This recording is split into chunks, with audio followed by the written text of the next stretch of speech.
that's an unfortunate thing about many jobs, is it comes from the network. So I just tried to meet as many people as I could throughout my whole career and just always be helpful to others. I would, whenever people would reach out to me on LinkedIn and ask to talk and learn more about what I was doing, I would always take the call and try to be helpful, especially to young women. I always wanted to give back and help teach them about the community world or the platform world. And so I was just hoping that maybe the good karma would come around and I would find something or someone would share an opportunity that wasn't yet posted. Today, I am excited to have Jessica Lowenstein with us. Jessica, the head of community and events at Hampton, a private and highly vetted community of founders and CEOs started by Sam Parr, the hustler. She has more than 7 years of experience building communities of startup founders at venture funds and startup accelerators. I'm super excited to talk to you about your career journey today, Jessica. Thank you. I'm excited to be here. Thanks for having me. This episode is sponsored by Curated Connections, a simple matchmaking tool with an easy to justify pricing that helps you increase engagement in your community. Check it out by visiting curatedconnections.io or go to the link in the show notes below. Jessica, why don't we start by talking about your first job at the intersection of community and startups, which was at the Tech Accelerator. We were working with pre-seed startups. What did you learn about community building and the power of in-person peer-to-peer networks over there?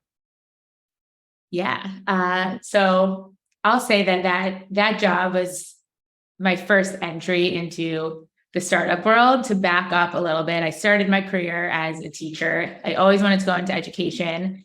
I did it for a couple of years, and unfortunately, it wasn't for me. And I was kind of like, oh my gosh, what am I going to do with my life? And from there, I found a job as a community manager at a nonprofit, which I didn't know what the community meant at the time. The community field was still growing, and like I didn't know any other community folks. And it had all the elements I liked about teaching, where you get to help people, you show up in service of others. I kind of joke that community is like being a teacher for adults. So I was at this nonprofit for a year called One Table. It's a community manager. And after a year, I was ready for a challenge, and I got connected to a recruiter who I was telling him what I like doing. And he said, oh, actually, I'm recruiting for this tech accelerator. They're hiring a community manager. Would you be interested in talking to them? And I said, sure, but what's an accelerator? So I really didn't have any background in this world.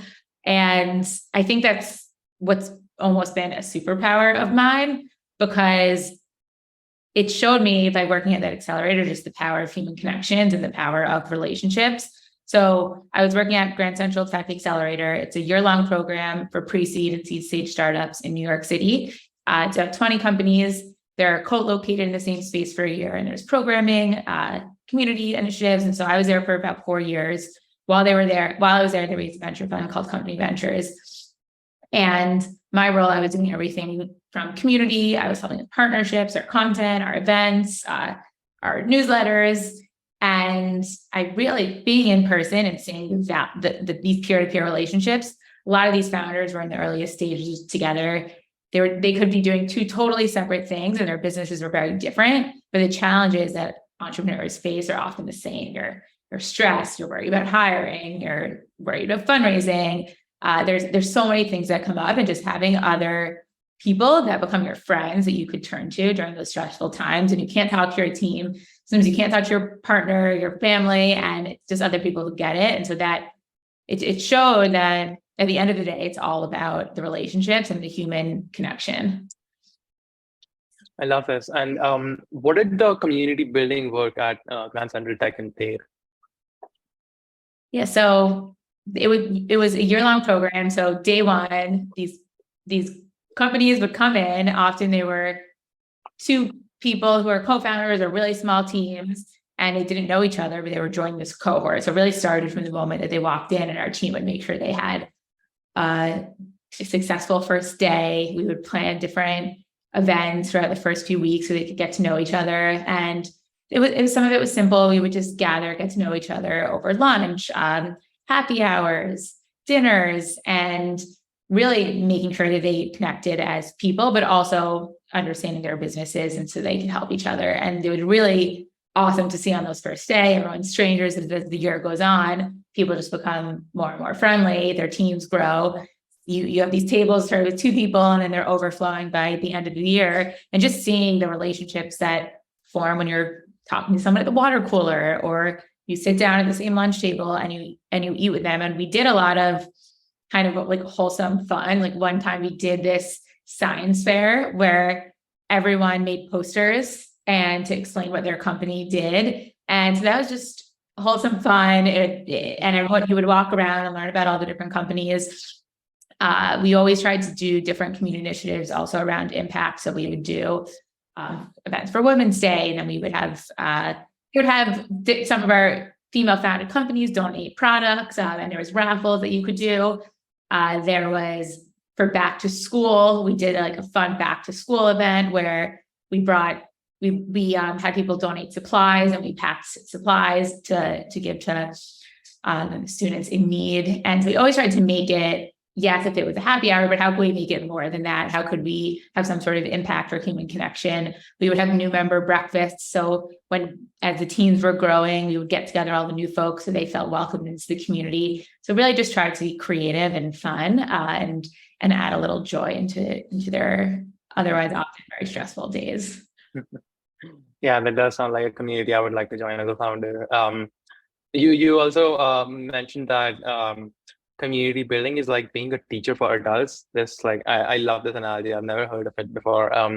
Do you feel that your skills as a teacher translated to the community role that you did there?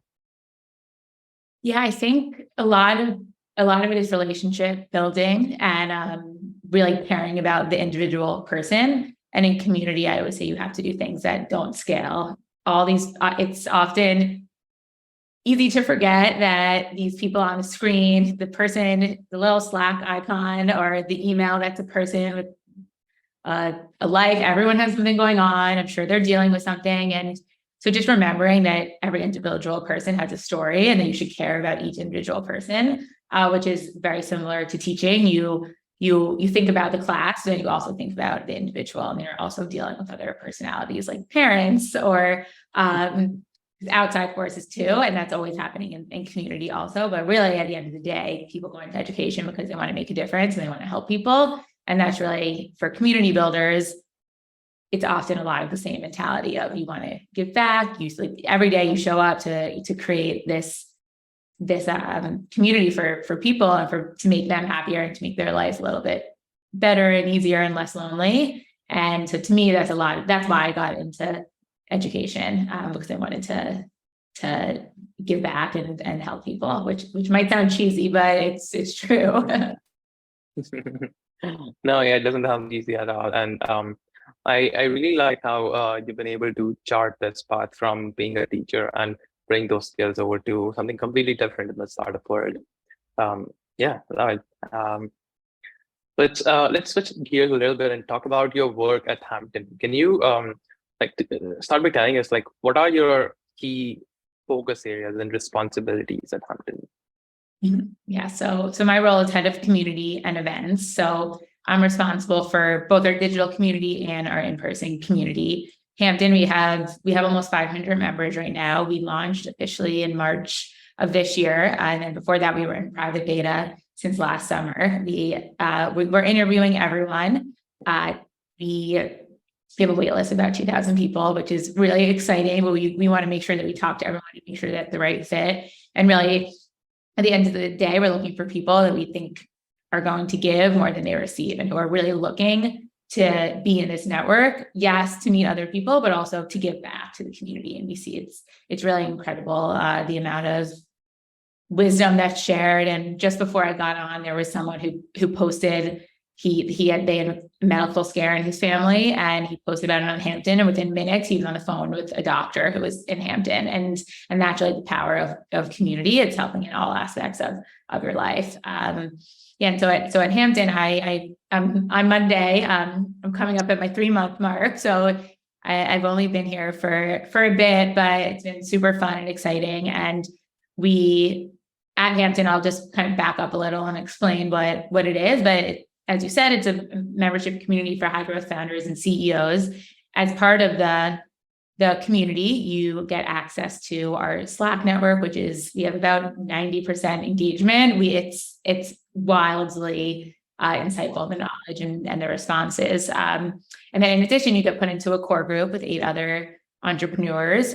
We have curators who make sure that it's really the right fit of a group, and the groups meet once a month with a facilitator. We like to say it's like business group therapy. In addition, we have perks and partnerships, and then we also have the digital community as well as the in-person community. So what I'm working on is all of our digital programming and events, as well as all of the in-person experiences. And when thinking about how to differentiate the two, when I think about the in-person or when I think about the digital community, I think about knowledge sharing, tactical, really, really high level insights that you don't need to put on real pants and go outside and get together in person. And these entrepreneurs are really busy. So asking them to show up somewhere in person, to me, is really all about the human connection and building relationships.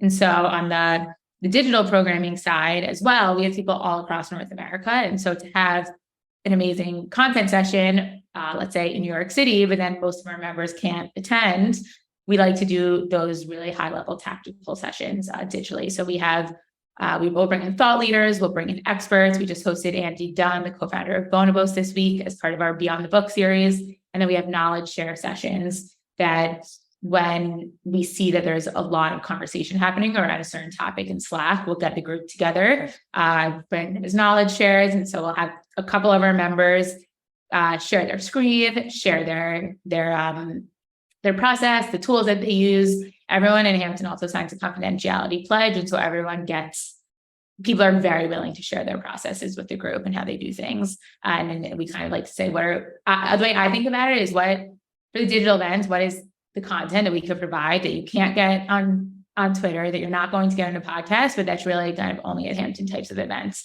Then we also bring in experts to talk about specific topics, but we try to get very tactical. These people are very smart. A lot of them know a lot of the high level insights that would be shared. And so when we're bringing in experts, we try to make it a little bit different and maybe something that they've heard otherwise, or very tactical. So they walk away with something that they can implement in their business right away. And then for the in-person events, we host tons of events. We do dinners, which are all facilitated, intimate, curated groups all across the country, as well as different experiences. We hosted a retreat in Austin where we learned to ride rally cars. We're planning a mindful leadership retreat. In the process of planning some really fun stuff for next year, from culinary experiences to going to concerts, to more adventure types of experiences and everything in between. And then in addition, we also have retreats for our core groups that I'm working on. So it's been a busy 3 months, but it's been really fun. I think I planned almost 50 events in this 3 months. So it's been great. And that is crazy. You just want more, which really shows people the power of in-person, and that's definitely people want to connect in person and get together and form those relationships. It's amazing. Like 50 events in less than 3 months is mind-boggling. Yeah. So I had a question about something you said. So you said that you try to make the digital events really tactical, and you try to cover topics that aren't covered on, say, Twitter or podcasts or elsewhere. Now, how do you come up with those topics? Because that must require some very deep insights into what the founder needs, and you aren't a founder yourself. So how do you feel? Yeah, how do you come up with that? That's a great question. What's awesome is I have it all at my fingertips with what's the conversations happening in Slack. And so I'm in the Slack all day, reading all the questions, all the comments. I joke it's kind of like getting a mini MBA by being in the Hampton Slack. But what will happen is someone will post a question, and if I see that there is lots of comments on it and a lot of people saying +1, I'm thinking about this, or a lot of people share their perspective or ask additional questions, a light bulb goes off and I say, okay, clearly there's a lot of interest on this. We should do an event. So for example, there was someone that posted a question about best practices for hiring and onboarding executive assistants or virtual assistants. When I saw that, there was about 20 replies in the Slack channel. Also, I remembered a month before there was another question asked around this specific topic. So what we did is I reached out to two of our members who had commented on it with some resources. And I said, hey, would you be willing to go a little bit deeper on this?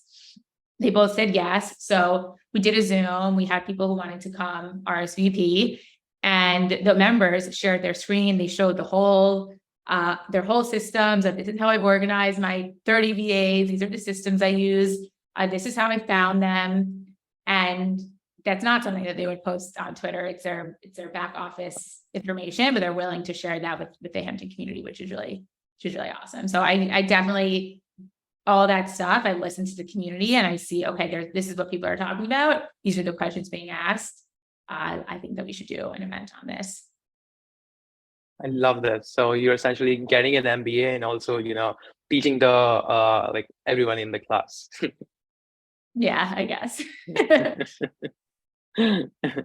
That's exciting. And can you talk about some of the times in your career when you could really feel the impact of your community building work on your members? Like maybe give an example or two.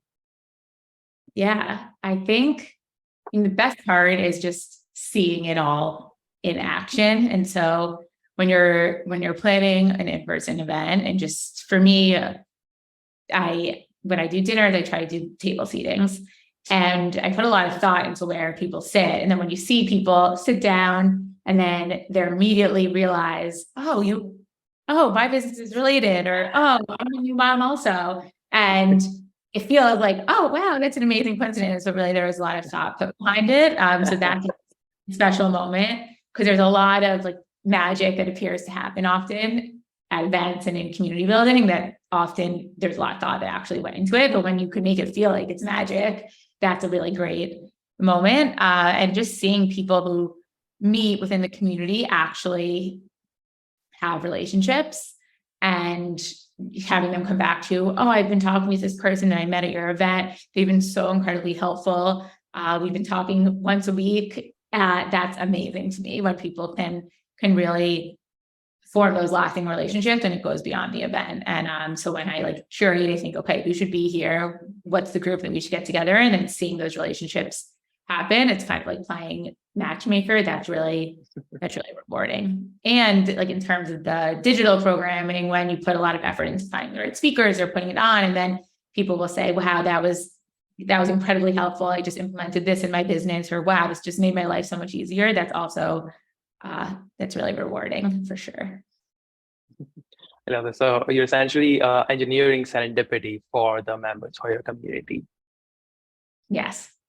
It looks like everything is going really perfectly for you at Hampton.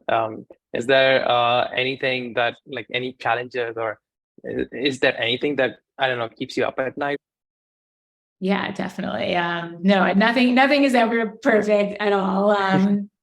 But it's been really great so far. But of course, there's challenges, and it could be stressful. I'm tired, but it's all fun. But I would say what keeps me up at night is just how do you keep the intimacy of a community as we continue to grow. We're only going to get bigger, and so how do you really create that magic, feel like you know everyone while it's growing, and 1,000 people, 2,000 people, how do we scale it in the right way? We're lucky in that our co-founders are funding Hampton, and they're our only investors. And so we don't have the pressure of outside capital and outside investors having us grow at all costs and having to scale really quickly. We're able to do this intentionally and really focus on making this the absolute best community before we decide to really grow it and scale it. But that definitely is what keeps me up at night, just thinking, okay, how do you, when I hosted a dinner last week and there was 16 people on the wait list. So how do you do this at scale while making it really intentional and putting a lot of effort and love into all the events? And you have to do many of them a quarter all across the country. So that's definitely definitely something that I'm thinking about is how do you, and if you decentralize it and put a lot of, and have the members host things, which they do, which is awesome. The members are self-organizing, but how do you still make sure it has that Hampton magic when maybe someone on the team is not necessarily there? So it's definitely all the things that I'm thinking about. Yeah, that's interesting. Like that was something I was actually curious about when you were speaking. So for the in-person events, you're not actually physically going to each of these events, obviously. So how do you make sure that the members are actually able to self-organize an event the way you want it to? So you said that you're when there's like a table, you engineer like where people sit. So is that something that you're able to do even when you're not there in person? Yeah, that's a good question. The short answer is I'm working on it. And so for some of them, I have been able to do that. And I'm thinking through, okay, what are the kits we could send to the host and whatnot. But we have these incredible facilitators that are on the Hampton team who they facilitate the groups, and they're all brilliant executive coaches. And so often some of them will be the host of the dinner. So we just did one in Miami. We're doing one in Austin next week, and we have our facilitator being the host. And so what I'll do is I'll send them the questions and I'll kind of give them all the tools of how it should go. And then what I did for the Miami one is I made the table seatings on a spreadsheet. I sent her place cards on Amazon, and then she filled them out and was able to do that.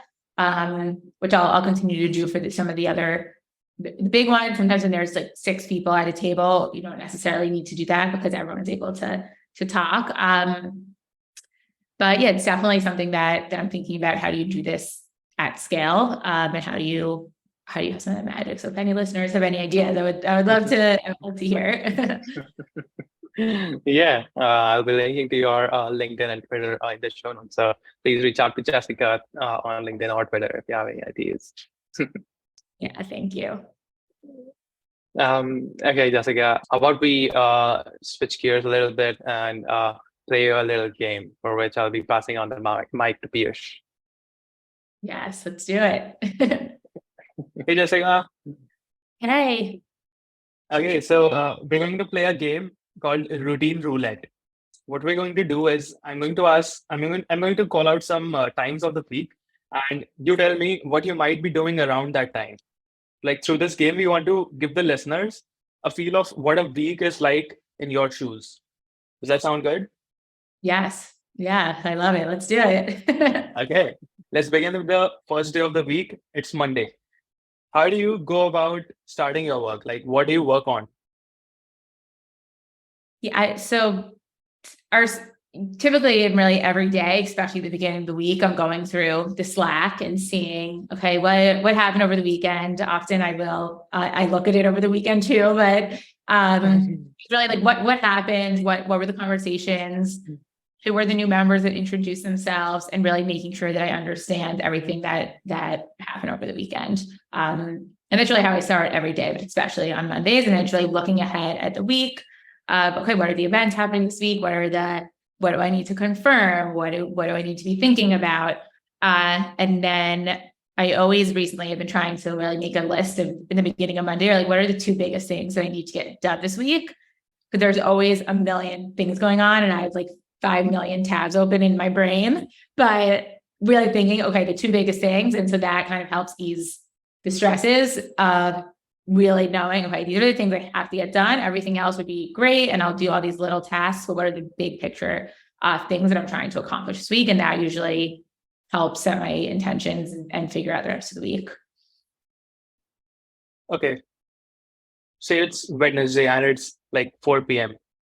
What are you up to? Like, are you done with one of those big things, or what are you doing? Yeah, well, I could talk about this Wednesday at 4 p.m.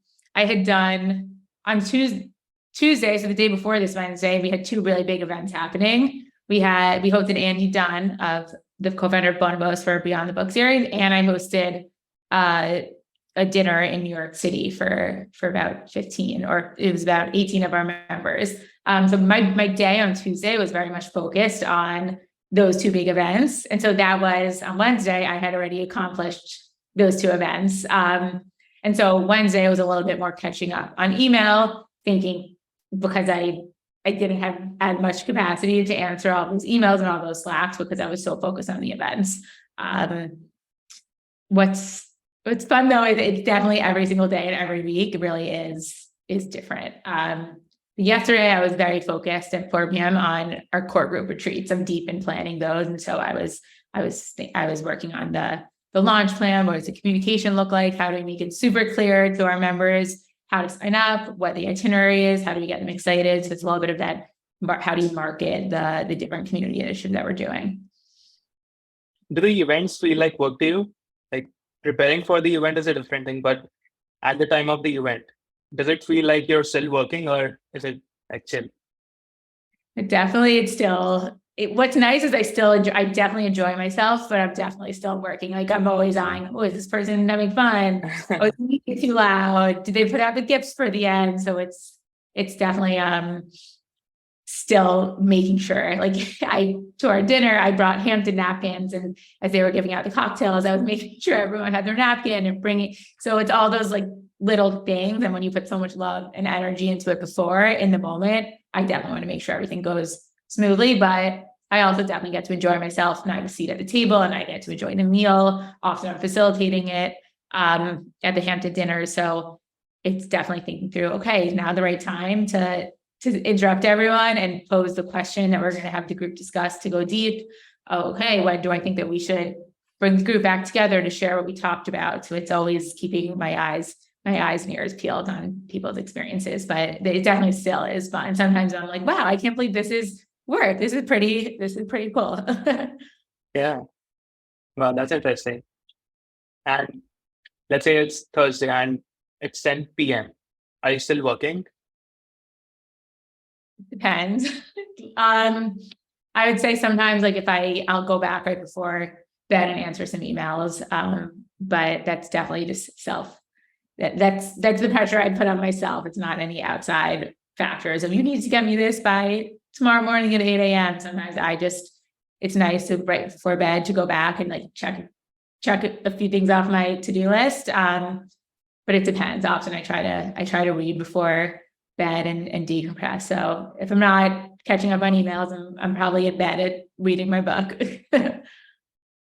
Wow. Okay, Jessica, that's the game. You won. Love it. Okay, back in the page. That was super fun. I loved it. So Jessica, let's talk about how you made the pivot and joined Hampton. So can you share with us the story of how you got the job at Hampton? Yes. So prior to Hampton, I was the head of platform at a VC called K50 Ventures. I was there for 2 years. It was great. I built the platform. We had 180 companies, and it was a really awesome, fun experience. But I wanted to go to a place where community was the business. In VC, the community is a part of the business, but really at the end of the day, the main priorities are fundraising and investing. And I was really interested in going to like a membership community or maybe starting my own. And I had this idea of building a platform without the VC. So all of the resources I built at K50, which was the partnerships and perks for early stage companies, or the community initiatives that we did, and the digital programming, Slack community.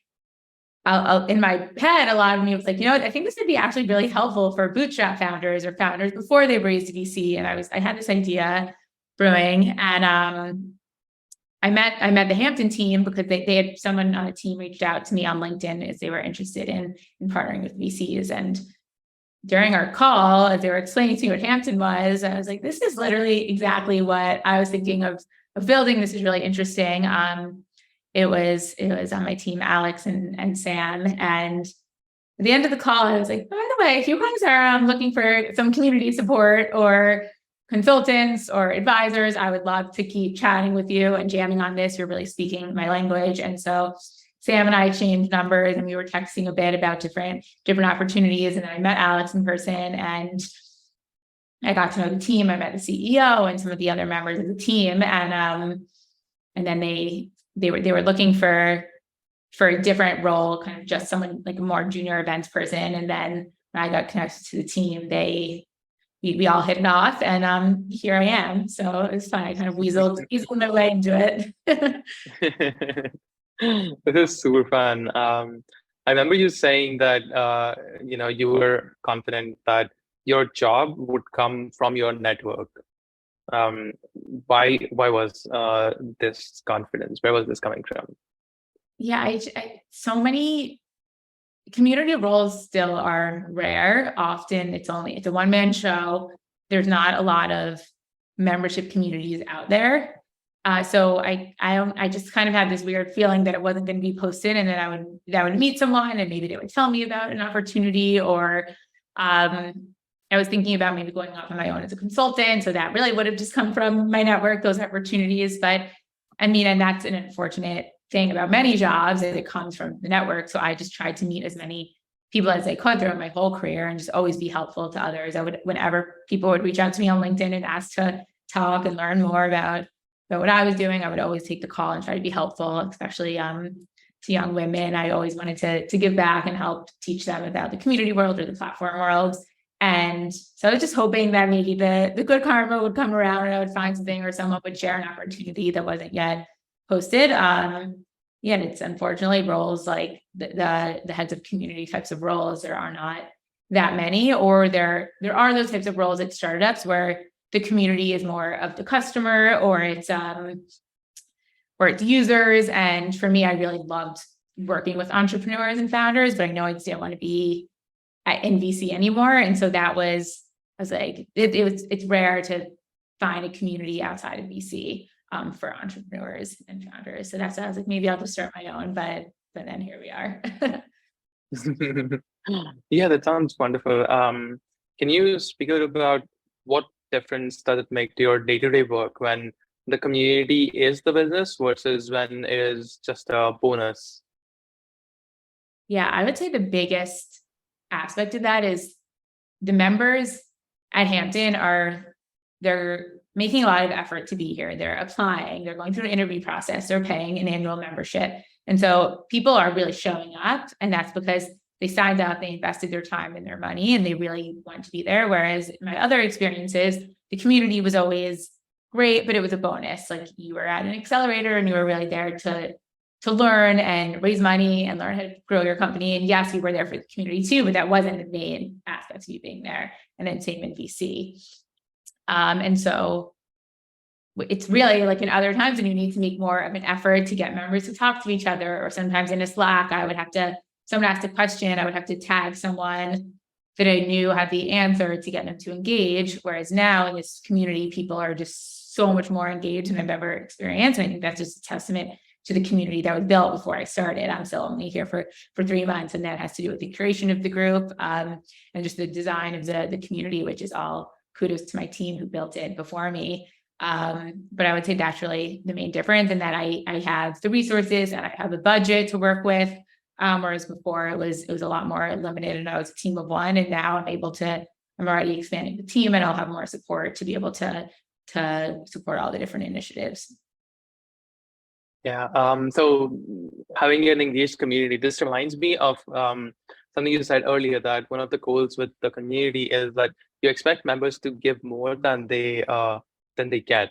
And like, it sounds really simple, but this is also a community of high growth and really busy entrepreneurs. So do you like how are these founders able to spend the time, or like, do you feel any tension between them working on their startup versus them being involved in the community? Yeah, that's a good question. Yeah, I mean, you definitely, of course, have your more engaged members and your less engaged members. I would say we don't expect people to be in the Slack 24/7. Often people will maybe check it in the morning or in the evening, or they'll check it once a day, or however often they decide to do that. But people, and I think it has to do with interviewing and making sure that we're bringing the community together, genuinely nice, good people. But people often, if someone has a question, they spent maybe hours, days, weeks researching something, and it's a quick few sentences that they can share, they're willing to share that. But of course, people aren't working for you. It's not like they're spending their whole day with Hampton, but there are people who will share resources, insights. Oh, I dealt with this too. There's also a ton happening about the personal life. And so people will post about our parenting channels, our most active channel outside of our general and introduction channels. People will post different questions about raising genuine good kids or celebrating birthdays or fun parent moments that they get to share. And so I would say it's also a place to like just connect with like-minded individuals, but we don't expect people to be doing that all day, every day. And so it's also for a lot of entrepreneurs, because it's also that more human aspect, a lot of them are very successful. They maybe don't have other people who they could go to ask about certain questions. And so it's nice to be able to have this network. So it's outside of their startup. It's also a lot of personal stuff that's happening. The conversations that are happening as well. Mm-hmm. That makes a lot of sense. Thank you for sharing that. And speaking about your networking strategy, how should experienced community professionals think about getting their next job through networking? Like, how can others replicate the success that you had? Oh, well, thank you. And one thing I want to say, I keep thinking about him when you said, oh, everything seems perfect, because nothing, of course, is perfect. And I've also worked really hard and hustled my way to get here. And I will say, like, I remember being more junior in my career and looking at on LinkedIn and other people's titles and thinking how, in this, like, the community field, it's so hard to get a respected, high paying job, or to be valued as a community person on a team. It's often a lot of women in the community field, sometimes junior women, and in the role, the job is you're super nice, you're super gracious, but often, especially as a woman, if you're seen as super nice and bubbly, sometimes people don't respect you as much. And that's just, and at least that's something I experienced, of really having to work to be respected and taken seriously when the job is really being like this giver. And I just remember like looking at people's titles and thinking, I don't know what my career is going to be. There's not really any senior jobs in this world, but I don't have any other skills. And even thinking like, is my community skills even valid now? I mean, in the past few years, the community industry has exploded, but when I started, like, I didn't, like, head of community wasn't even really a thing. And so I'll say, I just always, though, just kind of, and there weren't really playbooks for community. So I just kind of went with my gut and was just genuinely nice to people and always tried to help and would always be willing to hop on the call and connect with someone and try to be helpful. And just meet other people in my field who were doing similar work as me. Often community teams are really small and you're a team of one. And so just meeting other people. And then, so I met a lot of other women. And so as we've grown in our careers, we've known each other for years now. And then we help each other, we share resources, you can text them with questions. So I would say just like reach out to people on Twitter or LinkedIn, or join communities of community people who, and try to get on a call and get to know them as a person. Help them when you can, send them, like if people ask questions in Slack channels you're in, try to be helpful and not just ask questions, but also give back. And just, I would say in terms of networking, just don't be afraid to ask for something. The worst people can say is no, and just reach out. Hey, I'd love to meet and learn what you're up to and kind of share tips. And you'll be, especially for community people, a lot of the nature is just being friendly and liking to chat with people. And so you'll be surprised how willing people are to hop on the phone and meet. And it's so much easier now, because when I started too, like, you didn't really have Zoom meetings. If you wanted to meet someone, it would really typically you'd go meet them for coffee now or in person. Now it's so much easier to just hop on Zoom. You can meet people from across the world, across the country. So just like go for it, reach out to 10 people and hopefully one person answers. And then maybe at the end say, is there anyone you think I should connect with or meet? And keep a list of who you're talking to, and just make sure that you're giving also. You're not just trying to talk to people, but when people ask you, oh, do you mind connecting with my friends?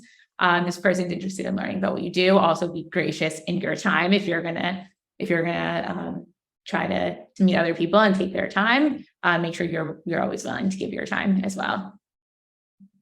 I like this advice. I'm curious about this challenge that you mentioned earlier about how being a woman, you when you were seen as being too bubbly, like that would mean that people weren't taking you seriously.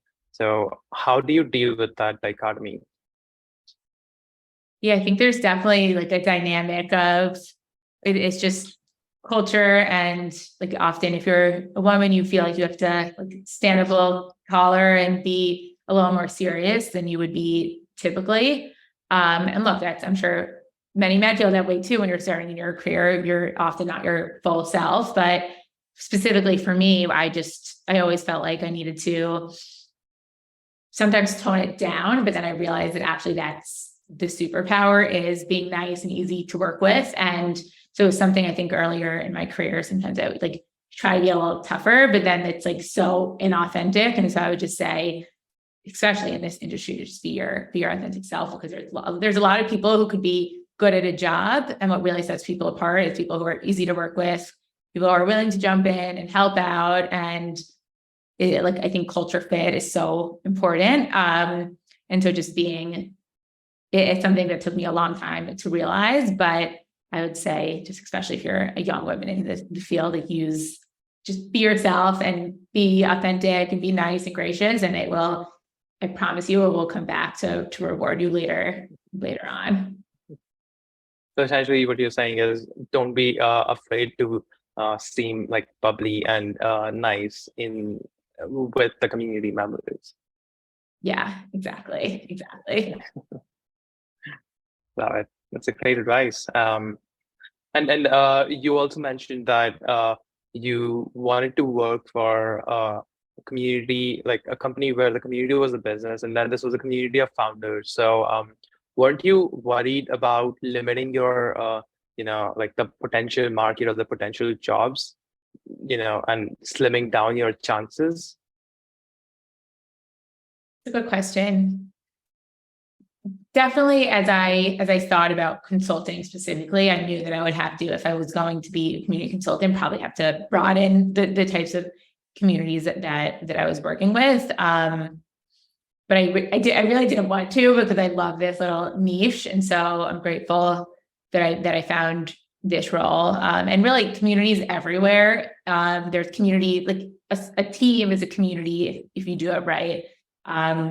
Different your social life, your family, like communities, I think, especially with the loneliness epidemic, and they say people are lonelier than ever. So really being in community is so important. And everyone now is, so many brands and companies, they're hiring for community. And so having that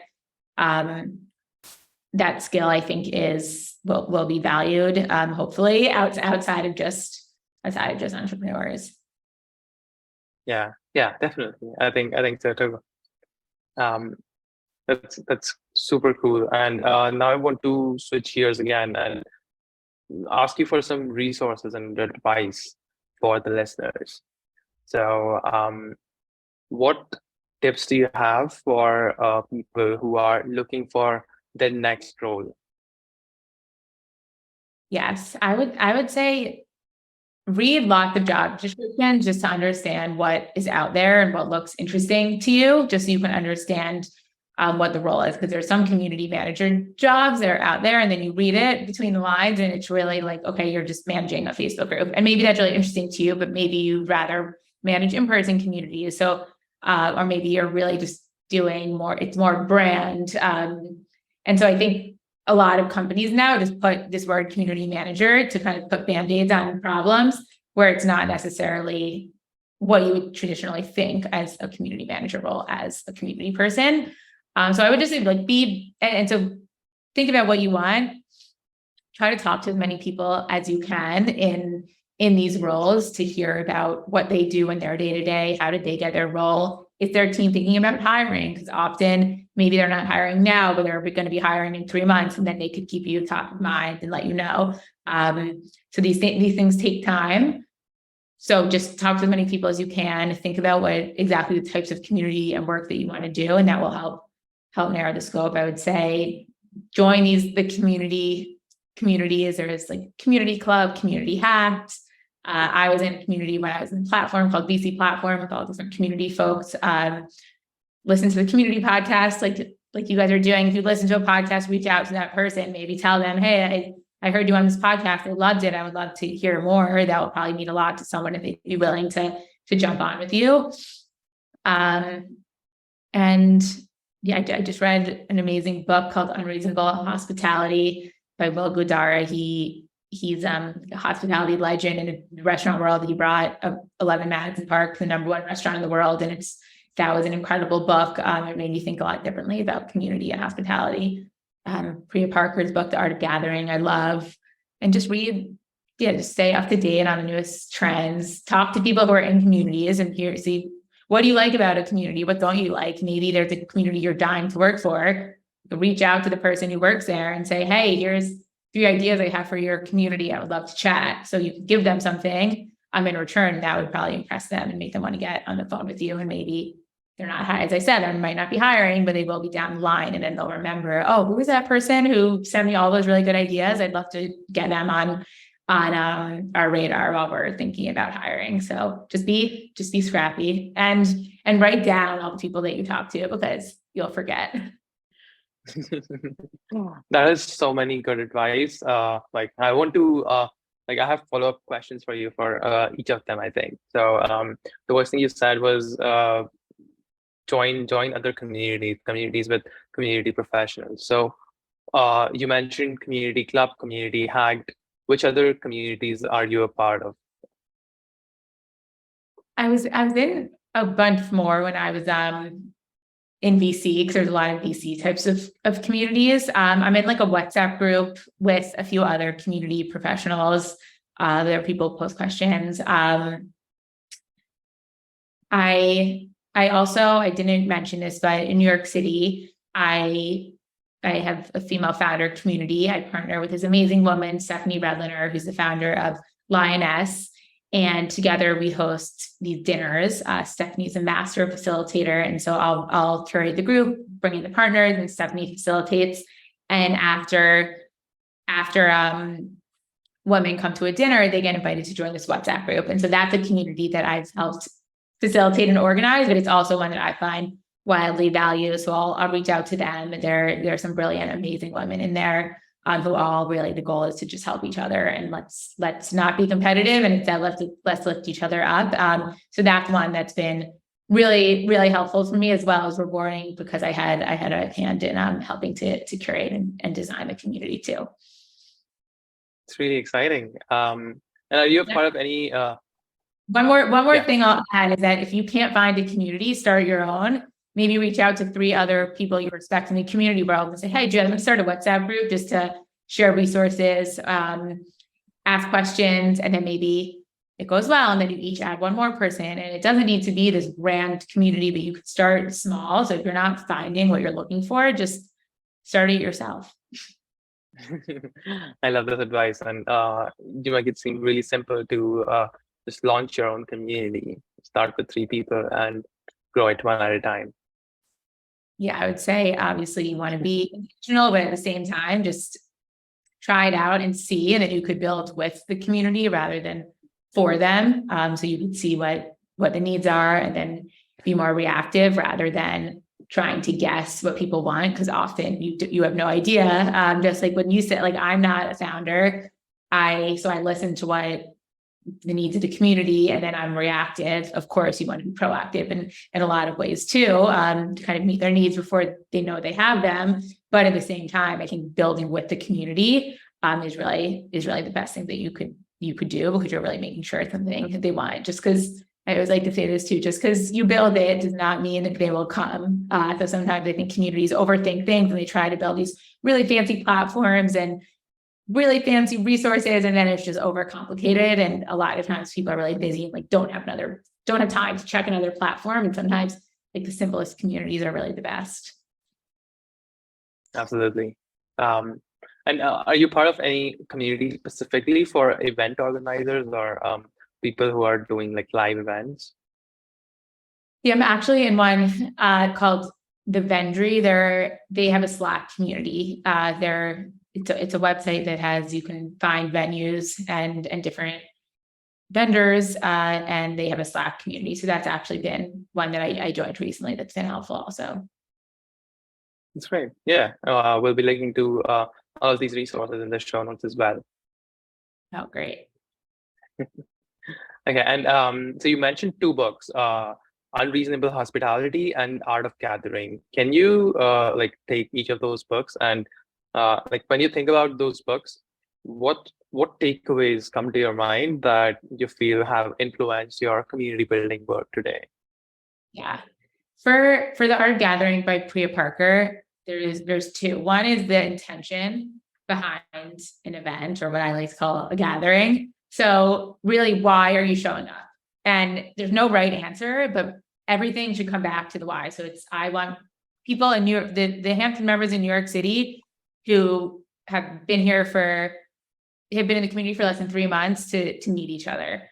So then everything that I do and design it should be in a way for that human connection. How does the event start before you even show up? And so really making sure everything goes up to that. So as you said, sometimes you have to say no to a lot of things. And so really always remembering the why and the intention. And the other thing is around rituals. And so what are the things that like make a Hampton event, or any community? Like what are the rituals that everyone does that makes you know, okay, I'm in this space, I'm here. And so whether it's a word you say, or it's some sort of hand motion, or whatever it is, maybe it's an icebreaker that you do every single time.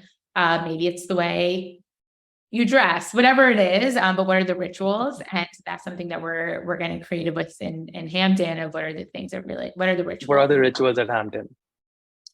You have to join to find out. Yeah, I'll need to definitely apply there and build a startup and apply there. Yes. But, yeah, so it's really just being intentional and thoughtful. Like, to just get people in a room and book a venue isn't enough. Really, okay, how are you communicating to everyone before they come? How are you communicating after? How are you greeting them? What's like, just putting thought into all the detail is really important, I believe. And then Unreasonable Hospitality is another book that I just finished, and there's just so many amazing snack bites and tidbits in there about building an amazing culture, really caring for your guests and the people that you're serving. And I would say the biggest thing I took away is just how can you do things for the individual person. And so he had this restaurant of 300 people, but they tried to make everyone's experience really unique. And then they figured out ways to do that at scale, and really by working together as a team to do that and to execute. And to really, there were ideas that they came up with that they never thought they'd be able to do, and just giving his team the freedom and saying, no, you're going to figure it out. And then they typically always did, even if it was never done before, which is how they got to the best restaurant in the world. And so at Hampton, we're doing some different events with our retreats, and it's like logistically really complicated. And so just thinking, okay, maybe other communities haven't figured it out, but we're going to do our best to figure it out, and be unreasonable about it, and think about the unique experience of every single person coming, and what's really stuck with me is just thinking about the person and making sure that you're hospitable to everyone.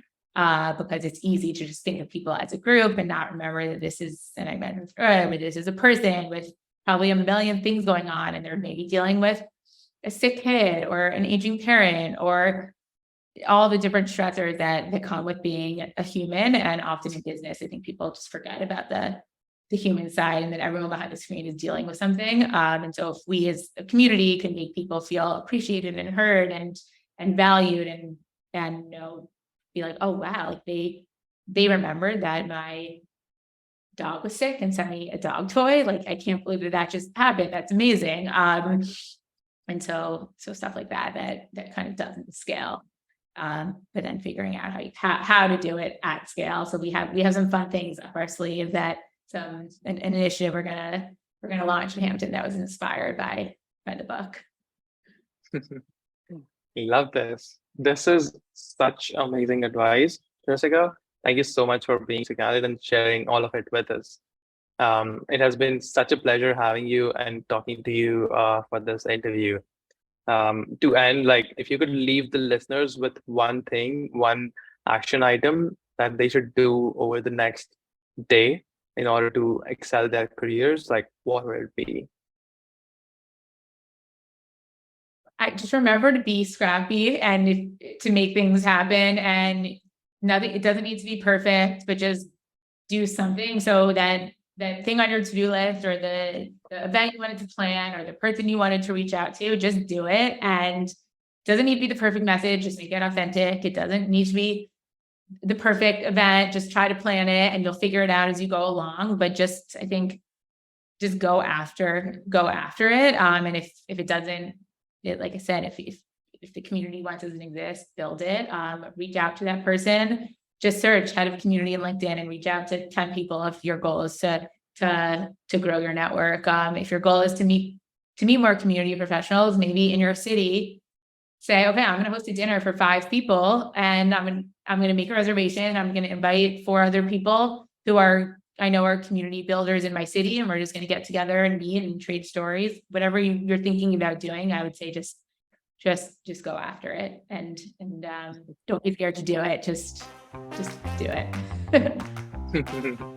Just do it. Yeah, that's an amazing note to end the interview, Jessica. Thank you so much once again for joining us here.